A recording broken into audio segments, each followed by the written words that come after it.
Selamat berjumpa semuanya yang sedang beraktivitas untuk mencari nafkah supaya bisa sukses dunia akhirat. Sekarang kita kembali diperlihatkan dengan Xiao Yan yang pada saat ini memulai pelatihannya bersama dengan Kong Meng. Lalu setelah selesai melakukan pelatihan permaisuri pada saat itu pula segera mendatangi Kong Meng untuk menanyakan prosesnya. Setelah beberapa kali melakukan pelatihan permaisuri pun kembali bertanya bagaimana proses pelatihan mereka. Kong Meng pada saat ini memiliki ekspresi wajah yang sedikit kaku dan berkata bahwa itu lumayan. Kong Meng pada saat ini tidak menjelaskan bahwa Xiao Yan sesungguhnya telah sepenuhnya berhasil menahan semua serangan dari Kong Meng. Jika Kong Meng tidak menggunakan kekuatan aslinya, Kong Meng benar-benar tidak akan bisa memenangkan pertempuran dengan Xiao Yan.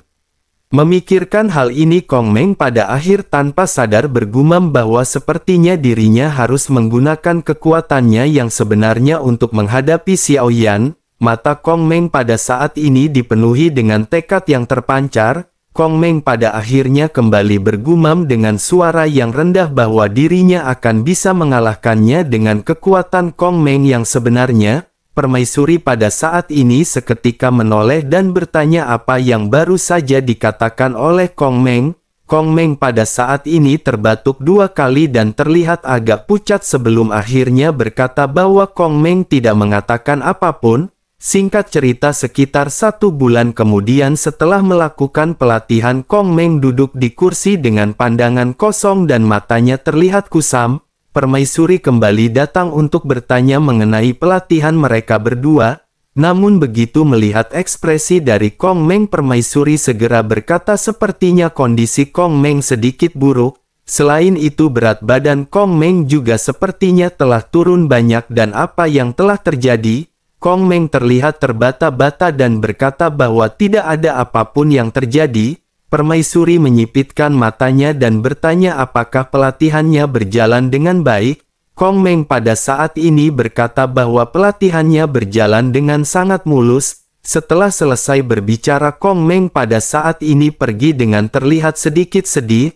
Melihat Kong Meng yang pergi, kelinci Bing Yun yang berada di pelukan permaisuri juga mulai berbicara perlahan. Sosoknya berkata sepertinya mata kiri dari Kong Meng ini berwarna biru dan dirinya tampak telah dipukuli. Permaisuri pada saat ini hanya bisa terdiam melihat sosok Kong Meng yang pada akhirnya menghilang dari pandangan. Setelah waktu yang tidak diketahui berlalu, Xiao Yan terlihat sedang mencari Kong Meng ke sekitar desa. Setelah tidak bisa menemukan keberadaan Kong Meng, Xiao Yan pada akhirnya segera menemui permaisuri. Xiao Yan lanjut bertanya kepada permaisuri apakah Yuaner telah melihat senior Kong Meng. Permaisuri pada saat ini terlihat bingung sebelum akhirnya bertanya bukankah Kong Meng melatih Xiao Yan? Xiao Yan pada saat ini menggelengkan kepalanya dan bergumam bahwa senior Kong Meng sangat kuat. Di bawah pelatihannya kekuatan fisik Xiao Yan benar-benar menjadi jauh lebih kuat. Xiao Yan pada saat ini merasa gembira karena 2 pembuluh darah guntur penghancur kehampaan dibuka kembali. Namun bersamaan dengan hal tersebut pada saat ini seorang bergegas menemui permaisuri. Sosoknya berkata bahwa ada sesuatu yang tidak bagus. Permaisuri pun segera menoleh dan menatap ke arah pria yang memegang sebuah catatan. Permaisuri segera bertanya apa sesungguhnya yang pada saat ini sedang terjadi. Sosok tersebut pun segera berkata bahwa Kong Meng telah kabur dari tempat ini. Permaisuri dan Xiao Yan saling memandang mendengar apa yang baru dikatakan oleh si pria. Sesaat kemudian permaisuri mengambil catatan yang disodorkan ke arahnya. Ada kalimat pendek yang tertulis di catatan tersebut dan permaisuri pun segera membacanya. Tulisan tersebut menyebutkan bahwa orang ini sakit parah. Dirinya mengatakan bahwa kekuatannya telah sepenuhnya melampaui kekuatan Kong Meng.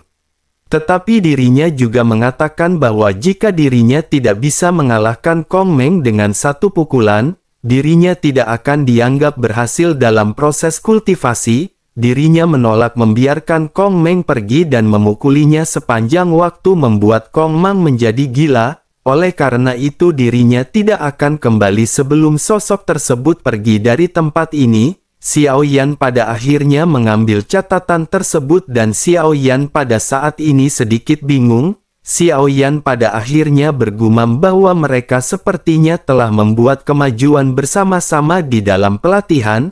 Xiao Yan pun menggelengkan kepalanya dan menghela nafas dan Xiao Yan lanjut melesatkan kekuatan spiritual. Sesaat kemudian Xiao Yan bergumam bahwa Xiao Yan masih bisa merasakan auranya di sekitar sini. Permaisuri mengulurkan tangannya berniat untuk menghentikan Xiao Yan, namun sosok Xiao Yan telah menghilang. Tidak lama kemudian Kong Meng seketika menjerit nyaring di tempat persembunyiannya. Sosok Xiao Yan juga pada saat ini segera menarik Kong Meng keluar dan melayang di udara. Semua mata juga pada saat ini segera terfokus kepada mereka berdua setelah mendengar jeritan dari Kong Meng. Kong Meng juga segera berkata kepada Xiao Yan bahwa dirinya tidak memiliki apa-apa lagi untuk diajarkan kepada Xiao Yan.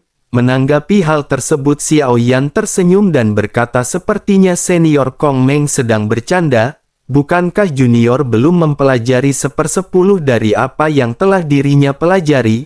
Dengan begitu maka pelatihan pada saat ini belum berakhir. Terlebih lagi bukankah Xiao Yan berkata sebelumnya agar senior jangan menyerah di tengah perjalanan? Kong Meng pada saat ini benar-benar terlihat hampir menangis mendengar apa yang dikatakan oleh Xiao Yan. Sosoknya lanjut berkata kepada Xiao Yan bahwa pelatihan dan kekuatan Xiao Yan benar-benar telah sempurna. Latihannya telah selesai dan sesungguhnya ada orang-orang yang lebih kuat dan lebih baik daripada Kong Meng. Dengan begitu maka Xiao Yan akan bisa berlatih dengan yang lainnya sementara Kong Meng akan pergi. Sosok Kong Meng pada akhirnya segera melesat dan kali ini Kong Meng benar-benar kabur dari rumah. Kong Meng telah kehilangan wajahnya dan hatinya hancur dengan apa yang pada saat ini dilakukan oleh Xiao Yan. Melihat apa yang pada saat ini terjadi, sosok wanita yang sangat menawan segera kembali mulai berbicara. Sosoknya bergumam bahwa Kong Meng ini terlihat sangat malu karena telah diintimidasi oleh bocah ini. Setelah selesai berbicara, sosok itu memandang ke arah Xiao Yan dengan tatapan sedikit mengandung provokatif. Sosoknya memandang ke arah Xiao Yan dari atas hingga ke bawah dengan mata menawan. Sosoknya dengan sedikit genit berkata agar adik kecil membiarkan dirinya menemaninya berlatih. Mendengar hal tersebut, permaisuri pada saat ini tersenyum dan memerintahkan kepada sosok wanita yang bernama Yun Chan untuk memperhatikan kontrol Xiao Yan. Xiao Yan pada saat ini merasa ada sesuatu yang tidak beres yang akan terjadi kepada Xiao Yan. Xiao Yan pada akhirnya segera berkata bagaimana jika mereka beralih ke senior lainnya. Yun Chan seketika tersenyum menawan mendengar apa yang baru saja dikatakan oleh Xiao Yan. Sosoknya lanjut bertanya apakah Xiao Yan takut dirinya akan mengeringkan Xiao Yan. Xiao Yan pada saat ini hanya bisa terdiam dan bingung menjawab apa yang baru saja ditanyakan oleh Yun Chan. Sementara itu Yun Chan seketika menghampiri Xiao Yan sebelum akhirnya segera mengajak Xiao Yan pergi. Permaisuri juga pada saat ini tertawa melihat keduanya yang pada akhirnya menghilang. Adapun metode kultivasi seperti apa yang akan dilakukan oleh Yun Chan tidak ada seorang pun yang mengetahuinya. Namun jauh dari paviliun Xiao Yu terdengar suara terengah-engah setelah beberapa saat kemudian. Jika diperhatikan lebih dekat seseorang akan dapat melihat-lihat pemandangan yang sangat indah ini. Suara Xiao Yan keluar perlahan ketika Xiao Yan bergumam bahwa ini benar-benar nyaman. Tubuh bagian atas Xiao Yan telanjang sementara jari-jari Yun Chan berkeliaran di sekitar tubuh Xiao Yan. Xiao Yan sedang berbaring di platform batu datar di sebelah air terjun dengan dipenuhi emosi di wajahnya. Wajah Xiao Yan dipenuhi dengan kenikmatan sebelum akhirnya Xiao Yan bergumam bahwa kekuatan saudari Yun Chan benar-benar tepat. Jika begitu permasalahannya maka sepertinya teknik ini harus dilanjutkan. Xiao Yan pada saat ini merasa sangat senang karena origin Qi Xiao Yan melonjak ke seluruh tubuhnya. Pada saat ini bintang-bintang di lautan bintang Xiao Yan meningkat dengan cepat. Xiao Yan telah menembus tahap menengah Dogat bintang 7 dengan fondasi asli yang berjumlah 36 juta. Namun Xiao Yan pada saat ini bisa merasakan adanya peningkatan yang cukup signifikan. Dalam sekejap mata Xiao Yan pada saat ini benar-benar telah menyentuh 38 juta, bahkan samar-samar jumlah bintang di lautan bintang Xiao Yan kembali meningkat menjadi total 39 juta. Sementara itu di sisi lain Yun Chan pada saat ini segera berkata agar Xiao Yan jangan khawatir, ini barulah permulaan dan sebaiknya Xiao Yan segera berjalan ke hulu. Xiao Yan pun segera mengikuti perintah dari Yun Chan dan Xiao Yan pada saat ini melakukan gerakan yang tampak aneh. Namun Xiao Yan benar-benar tidak menyangka gerakan yang tampak aneh ini akan meningkatkan kekuatan Xiao Yan. Setelah sekian lama Yun Chan pada akhirnya segera basah oleh keringat dan terengah-engah. Sosoknya terlihat sangat lelah dan sosoknya lanjut berbaring di atas Xiao Yan.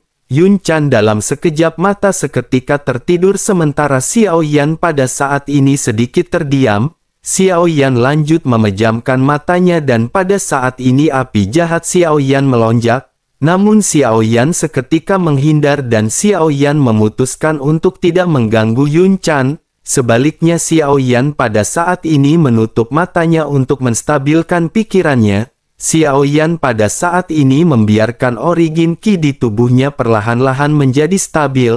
Sementara itu di suatu tempat di kedalaman hutan permaisuri ternyata menyaksikan pemandangan ini dengan penuh minat. Sudut mulutnya pada saat ini sedikit terangkat ketika melihat kultivasi dari Xiao Yan. Sementara itu Xiao Yan pada akhirnya terlihat sangat gembira karena jumlah bintang di lautan bintang Xiao Yan telah mencapai 443 juta. Masih ada selisih 10 juta origin Qi sebelum Xiao Yan bisa menembus tahap akhir Dogat bintang 7.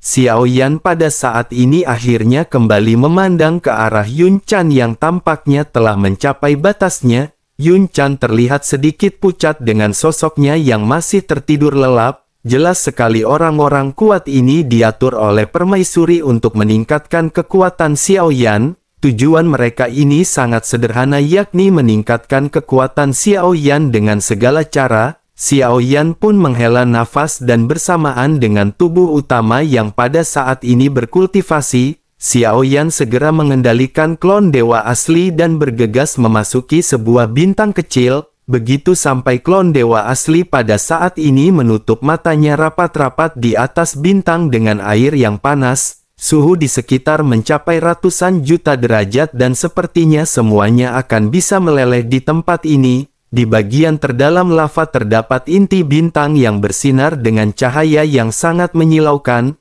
Pada saat ini gumpalan aura keluar dari inti dan melonjak menuju ke arah klon dewa asli.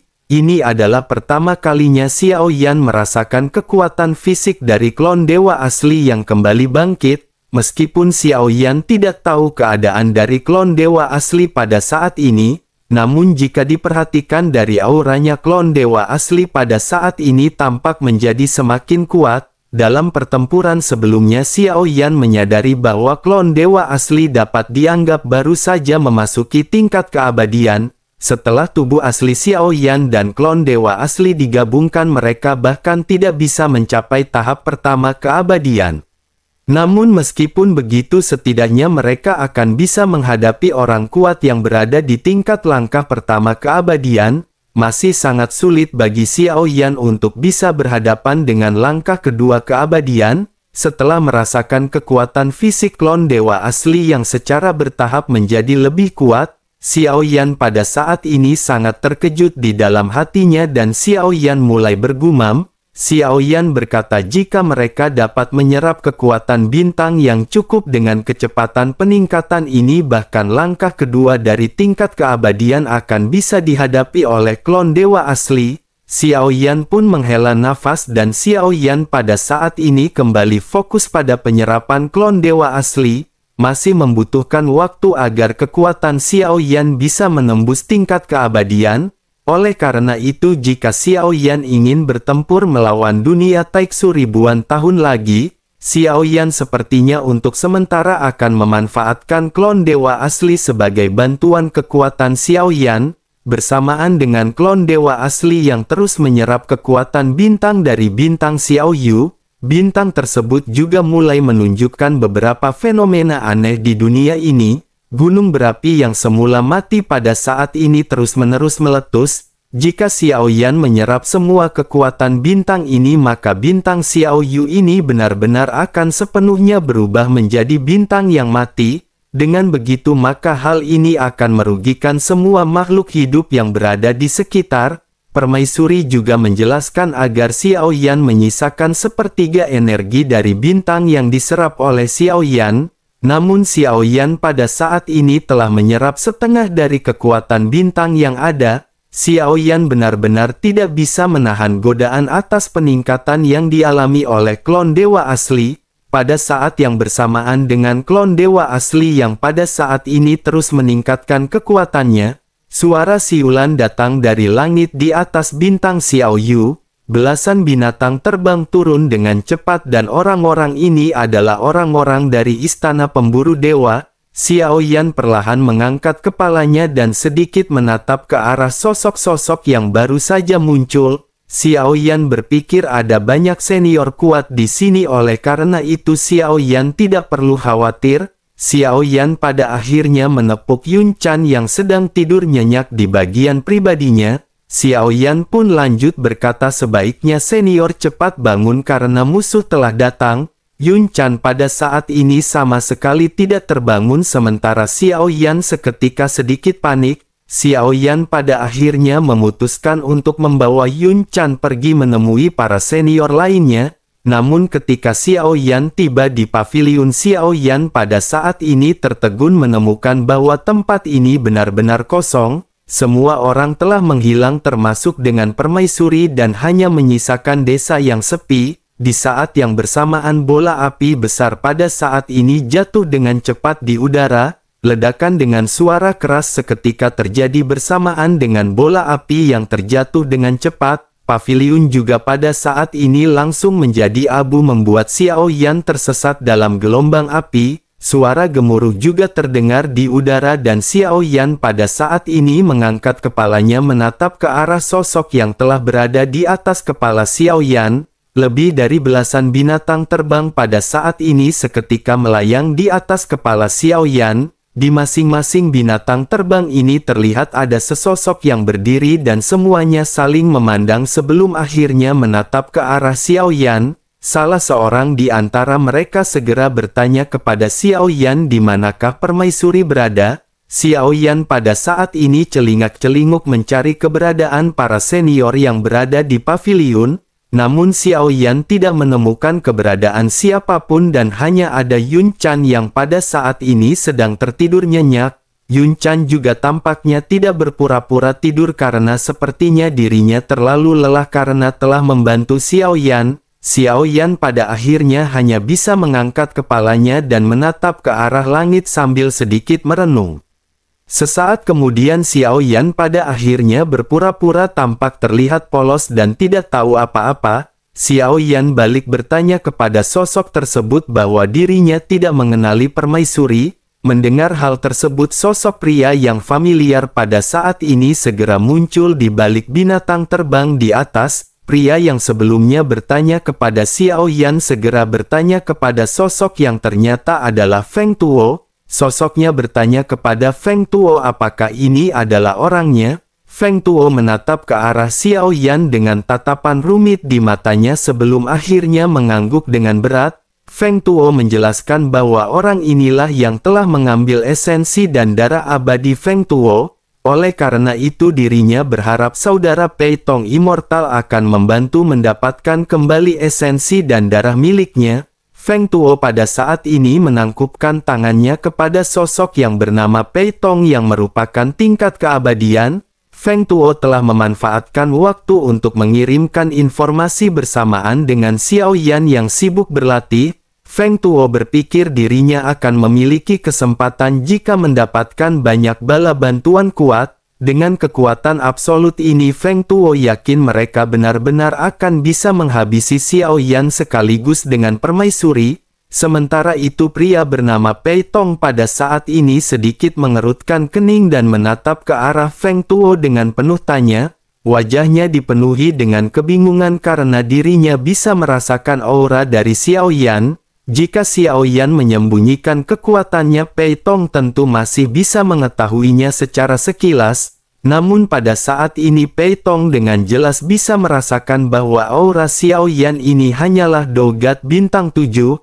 Pei Tong pada akhirnya kembali bertanya kepada Feng Tuo apakah dirinya benar-benar yakin orang ini hanyalah bajingan dari dogat bintang 7 dan bagaimana mungkin dirinya bisa memiliki kekuatan untuk mengambil esensi darah keabadian Feng Tuo. Feng Tuo seketika segera menggelengkan kepalanya dan berkata dengan serius kepada Pei Tong. Feng Tuo menjelaskan bahwa sesungguhnya bukan itulah permasalahannya. Sosok ini hanyalah tiruannya dan bentuk aslinya adalah fisik tingkat keabadian dan sangat ganas. Sebaiknya saudara Pei Tong immortal berhati-hati dan tidak meremehkan sosok ini. Pei Tong pada saat ini sedikit mengerutkan kening karena sesungguhnya Pei Tong tidak terlalu peduli dengan esensi dan darah abadi milik Feng Tuo. Tujuan utamanya sesungguhnya untuk menghancurkan keberadaan dari permaisuri. Pei Tong pada akhir kembali memandang ke arah Xiao Yan dan berteriak ketika bertanya di mana keberadaan permaisuri.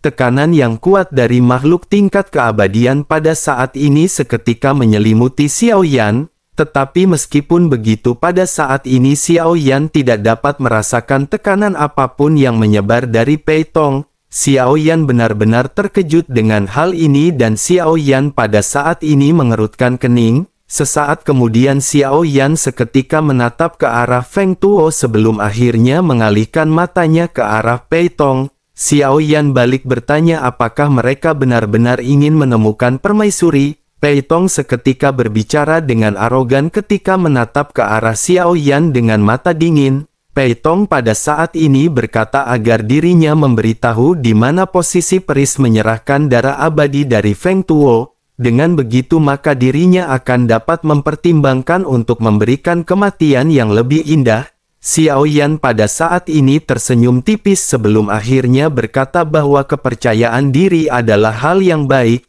tetapi yang dimiliki oleh Pei Tong bukanlah kepercayaan diri melainkan kesombongan. Hal inilah yang pada akhirnya akan menyebabkan mereka kehilangan nyawa mereka. Setelah selesai berbicara Xiao Yan pada saat ini mengangkat tangannya dan memindahkan Yun Chan. Sementara itu di sisi lain Pei Tong pada saat ini benar-benar merasa tidak dihargai oleh Xiao Yan. Sosoknya kembali berteriak agar Xiao Yan menunjukkan kepadanya di manakah permaisuri. Dirinya tidak ingin banyak berbicara omong kosong dengan seorang dogat bintang 7. Xiao Yan pada saat ini tidak menjawab dan hanya tersenyum tipis. Namun sesaat kemudian terdengar suara gemuruh dan tanah di bawah kaki Xiao Yan meledak. Sesosok tubuh bergegas keluar dengan tinju yang langsung berisi kekuatan yang menakutkan yang diarahkan ke arah Pei Tong. Pei Tong juga seketika terkejut seolah-olah dirinya tidak menyangka akan ada serangan yang datang dari bawah.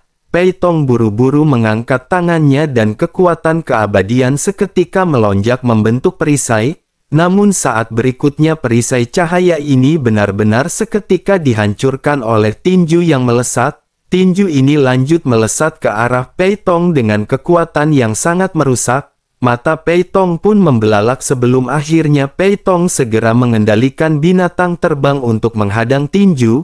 Benturan pada akhirnya segera terjadi dengan binatang terbang yang langsung meledak dengan keras. Potongan daging yang tidak terhitung jumlahnya seketika berterbangan ke segala arah akibat dari benturan. Xiao Yan pada saat ini mengerutkan kening melihat apa yang baru saja dilakukan oleh Pei Tong. Xiao Yan benar-benar tidak menyangka bahwa Pei Tong akan mengorbankan binatang terbang miliknya.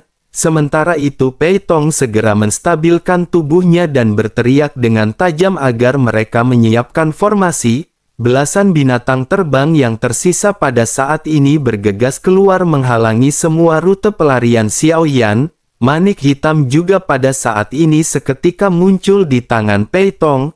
Sosoknya kembali berteriak ketika mengeluarkan teknik kunci alam dewa dan iblis. Manik ajaib itu pada akhirnya meluas dengan cepat dan menutupi area di sekitar sejauh ribuan kilometer. Jaring ini tampak seolah-olah memastikan bahwa Xiaoyan benar-benar tidak memiliki kesempatan untuk melakukan pelarian diri.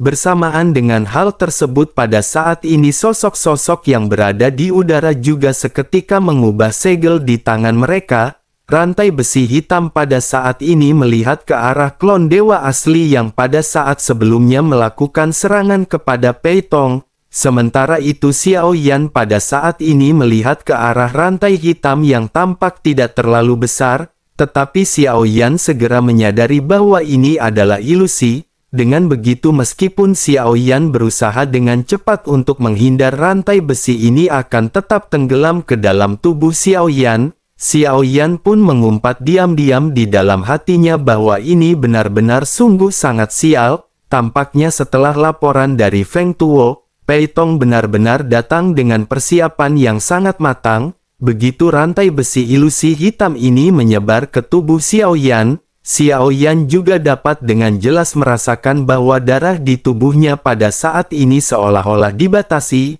Beruntung Xiaoyan juga bisa merasakan bahwa rantai ini tidak akan bisa mengunci Xiaoyan untuk waktu yang lama. Melihat Xiaoyan yang pada saat ini terlihat panik, Pei Tong pada akhirnya meledek dengan sinis. Apakah Xiaoyan pada saat ini tidak bisa melakukan apapun? Xiaoyan pun kembali lihat ke arah tatapan arogan yang pada saat ini terpancar dari Pei Tong. Sudut mulut Xiaoyan sedikit terangkat menjadi senyuman. Ekspresi serius di wajah Xiaoyan pada saat ini menghilang digantikan dengan senyum tipis. Xiaoyan masih dengan tetap tenang segera berkata bahwa Xiaoyan pada saat ini benar-benar sangat penasaran. Xiaoyan ingin tahu apakah tipuan kotor mereka ini bisa menjebak Xiaoyan dalam setengah batang dupa. Pei Tong pada saat ini berteriak bahwa setengah batang dupa saja sudah cukup untuk membunuh Xiaoyan. Pei Tong pada saat ini memandang ke arah klon dewa asli yang pada saat sebelumnya baru saja berbicara. Mereka tampaknya pada saat ini berpikir bahwa klon dewa asli adalah tubuh asli dari Xiaoyan, sementara Xiaoyan yang merupakan dogat bintang 7 hanyalah klon. Jelas ini merupakan tebakan yang salah dan hal ini sesungguhnya menguntungkan bagi Xiaoyan. Karena klon dewa asli tidak memiliki jiwa, tentu saja serangan yang berisi kekuatan spiritual ini tidak akan bisa mempengaruhi klon dewa asli. Sementara itu di sisi lain Pei Tong pada saat ini tampaknya benar-benar tidak ingin lagi banyak basa-basi. Sosoknya tanpa penundaan lagi segera melesatkan rantai hitam ke klon dewa asli. Pei Tong juga segera mengembunkan telapak tangan yang langsung dilesatkan ke arah klon dewa asli. Menghadapi serangan Pei Tong dan yang lainnya, klon dewa asli pada saat ini tetap tidak bergerak. Pei Tong pada saat ini meledek arah klon dewa asli yang benar-benar meremehkan serangannya. Pei Tong pada saat ini memiliki keyakinan yang mutlak bahwa serangan ini akan menghancurkannya. Meskipun klon dewa asli tidak mati, tetapi setidaknya dirinya akan terluka parah oleh serangan keabadian milik Pei Tong. Pada akhirnya ledakan seketika terjadi dengan serangan Pei Tong yang benar-benar mengenai klon dewa asli. Angin kencang juga menyapu sekeliling setelah benturan terjadi dan debu seketika mengepul. Menurut perkiraan Pei Tong, rantai besi akan bisa membatasi kekuatan dan pergerakan dari klon dewa asli. Ditambah dengan kekuatan serangan Pei Tong, setidaknya klon dewa asli benar-benar akan sekarat. Pei Tong pada akhirnya memandang ke arah kepulan debu dengan penuh semangat. Setelah beberapa saat pada akhirnya debu menghilang dan sesosok tubuh pada saat ini masih terlihat berdiri. Klon dewa asli masih tetap tidak bergerak dan masih di tempat yang sama. Ekspresinya masih terlihat tenang dan pada saat ini tidak ada luka di tubuhnya. Tampaknya serangan Pei Tong ini seperti batu yang terjatuh ke dalam air dan tidak menimbulkan efek apapun. Feng Tuo yang berdiri di atas binatang terbang juga pada saat ini segera mendesis dingin dengan pupil mata yang menyusut. Pei Tong juga pada saat ini terlihat terkejut dan tanpa sadar bergumam bagaimana mungkin ini bisa terjadi. Sosok ini bahkan tidak bergerak dan tidak menahan serangan dari Pei Tong, tetapi dirinya benar-benar tidak terluka sedikit pun. Pei Tong telah menggunakan kekuatan keabadiannya, tetapi hal tersebut sama sekali tidak memiliki dampak. Sementara itu di sisi lain Xiao Yan pada saat ini tersenyum dan segera berkata kepada Pei Tong. Xiao Yan menyarankan agar mereka jangan menahan diri karena jika tidak mereka tidak akan memiliki kesempatan lagi di masa depan untuk ngopi di warung Bude Yanti.